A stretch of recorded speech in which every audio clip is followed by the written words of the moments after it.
Recently. A couple of other things just to reiterate. James Moffat docked 35 points yesterday for an issue with David Reynolds early in that race. Garth Tander 25 points on Todd Kelly. Russell Ingall 25 points on Nick Percat. Let's have a look at the Fuso starting grid from the pole position. It's back-to-back poles. Scotty McLaughlin, Fabian Coulthard, congratulations, 250 races in the V8 supercar business. Nick Percat continuing the fine form that he found in Townsville. James Courtney with great tyre condition. James Moffat, as I said before, he'll be looking to build on yesterday's very strong wet weather performance. Jamie Wincup, our series leader. Shane Van Gisbergen, dry setup yesterday. What an unbelievable run. Jason Bright stalled it on the line yesterday. He won't want to do that today. On the softer tyre, David Reynolds has found some form. Position number 10, Chaz Mostert, then Garth Tander, unfortunately off the road down at turn 2 yesterday. And then it was Michael Caruso, Scotty Pye and Lee Holdsworth. Lee celebrating a new deal with Erebus Motorsport, multi-year arrangement. Mark Winterbottom, as we've detailed, his old teammate Will Davison alongside him. Rick Kelly, Jack Daniels Racing, he's got an onboard camera for us. David Wall, Wilson Security Racing, done a lot of driving here at Eastern Creek. Jack Perkins in the Gelbwen Ford. Dale Wood, Todd Kelly, Russell Ingall. Todd Kelly was involved with Garth Tander yesterday in that issue down at turn 2 where Garth was docked some points. And Craig Lowndes off the road in qualifying, and he will start from position number 23 on the grid. He's third in the championship. Hey guys, just an update on Shane Van Gisbergen. I couldn't really say in front of him, but I did spy what he had on that steering wheel. He's got his target lap time, so he's written them down in white text on the black steering wheel, so he knows where he's aiming for. He's also written a small note there. If we win tonight, we're going to Hooters for dinner tonight. So there you go, simple as that. Yeah, but what was that target lap time, Barretts? What was the number? I can't remember. Oh, come on. Well played. The reason they'll have the target lap time is he's starting on the soft tyres, so there's 6 of those top 10 guys on the soft tyre. Fabian Coulthard, Nick Percat, James Courtney, Wincup, Van Gisbergen and Bright. You can see that by the white sidewall on the tyre and also by the orange light in the windscreen. So take note of that. You can see there in the lower of screen, Percat, Coulthard and Courtney. Then Wincup. Coming up to our 28th race of the championship season. Mega Wall. Scott McLaughlin's got an onboard camera. So is it Rick Kelly, Jamie Wincup. What about Wincup's numbers? Extraordinary. 9 victories so far in the championship season, and look at what he's done previously. In 2008 he had 15. In 12 he had, correction, 2012 he had 12 victories. In 13 and 2009 it was 11 victories. So he's building back towards those mega numbers in recent seasons. Neil, fascinating to watch these cars on the grid, the change of tyres from hard to soft. Remember when we show you that whiteboard strategy? That's what we call a base strategy. We sit around and try and nut out what we think the base is. And of course, people are going to move from that. And the guys that have changed to softs, a couple of them will cover off their competitors. But the ones that put on soft now may choose to go quick early, get some track position and may pull them off straight away, put hards back on and put them on later in the race. Watch for that, and then watch for the guys that just blaze off into the distance now and hope they don't get a safety car later. So McLaughlin will be under threat here. Coulthard's got a soft tyre. White sidewall. Voice of Tim Schenken, race director. Craig Lowndes at the rear of the field. 6 drivers have got the Dunlop soft tyre on their cars. Green flag, green flag. Totally different conditions to yesterday. They're on a different tyre in some cases. 200 kilometres, 120 litres of fuel to drop, a minimum of 2 pit stops, and we are racing. Fabian Coulthard immediately applies the grip. McLaughlin fights back, but James Courtney blazes into the lead at turn 1. The local boy absolutely flying on the soft tyre and smashes them into the braking area at turn 2. It's Courtney, McLaughlin, then Coulthard, then Wincup.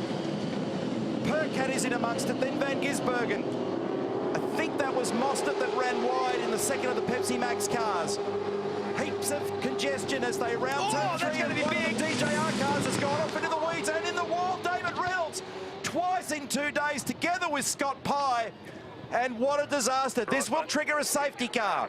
And this will trigger pit stops because guys on soft tyres will come in and change them over probably. So this is going to be out of control because it's so slippery off the track. It was fast. As soon as we saw Scott Pye so sideways, you could read immediately if you made the grass, you were going to make the fence. And this is a fast section of road. The car on the exit of there is doing 150 kilometres an hour, Larko. Oh, mate, you should have seen this, Scafey. There's a big screen here in front of the pits. All the pit guys were watching. As soon as that happened, the whole pit lane has come alive. I reckon every single team is out with a set of tyres. Oh, But check Davey's that been out. able to get it going. Have a look at the damage on the back of that car. My goodness. Thank goodness that fuel cell is forward of the rear axle line in the car now, because it completely taken the back off the car. Look at this. David Reynolds in the Botlow forward entry. He's pulling left into the rear entrance here in the short chute. And there's nothing on the back of that car. So now heaps of them come in. We've got Courtney, who was the race leader, McLaughlin, Coulthard, Whincup, Percat, Van Gisbergen. They're all responding. Bright, Moffat. So far, every single driver in the field, line astern, has come in. Bright slowed them up because he has to double stack. So he slowed them all up so that he doesn't have to double stack for BJR. And I think James Moffat was doing a bit of Morse code there, as he would, because he'd be frustrated. That's annoying. And it's a difficult one to regulate, but when someone slows you up, that's extremely frustrating. And you were right, that was Mostert who ran wide. He's actually behind his teammate now, so that's good for Winterbottom in terms of stacking. They're all coming in. Winterbottom's 12, Mostert 13th. Congestion on departure, double stacking. Bright's going to pay a big price here. Every single operative car in the field is in the pit lane, bar those involved in the incident, Reynolds and Pye. And Reynolds is actually at the top of the pit lane entrance at the moment. He's going to stumble by us very shortly, so he will get back to the lane. We'll just check this for you, but I think McLaughlin got by James Courtney, so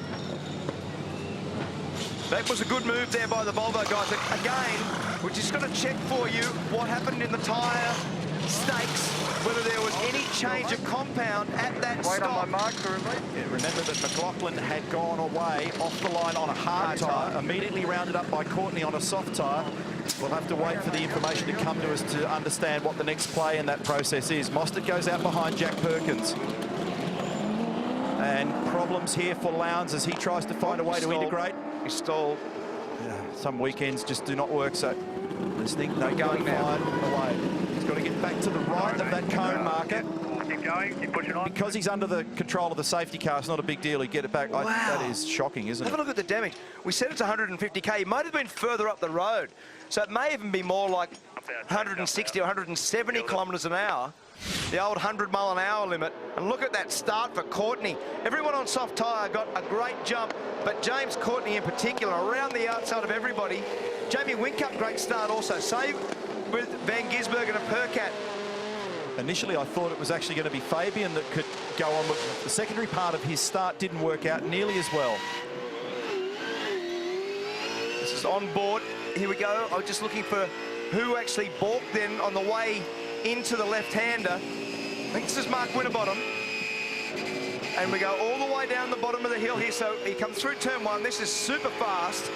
Then the braking area. So around the outside we go. And off goes Mostert. We think we're on board with Rick Kelly, sorry. And he's come out of turn one, out of the turn two, and you see the two cars, they hooked up hard together. And you can see the two cars there, Pye and Dave Reynolds, firing off the road. You don't think you're going that fast there because it's one of the slower sections of this track. Mostert just completely outbraked himself down there on cold tyres and cold brakes and then paid a big penalty. Yeah, for sure. We were on board then with Rick Kelly because that was the car on your far right, three abreast. And then just have a look here, those two cars disappearing. We'll get a really good view of this now. So he gets a bump by Winterbottom. That was actually Winterbottom that bumped Reynolds, Wow. who then bumped Pye. Pye had nowhere to go. Yep. Absolutely no grip out there. Remember the rain we had yesterday? That is drenched. So check this again. Yep, for sure. That was Mark Winterbottom into the back of Dave Reynolds, who then escorted Scott Pye wide, both cars in. And we need to point out that they are from the same garage.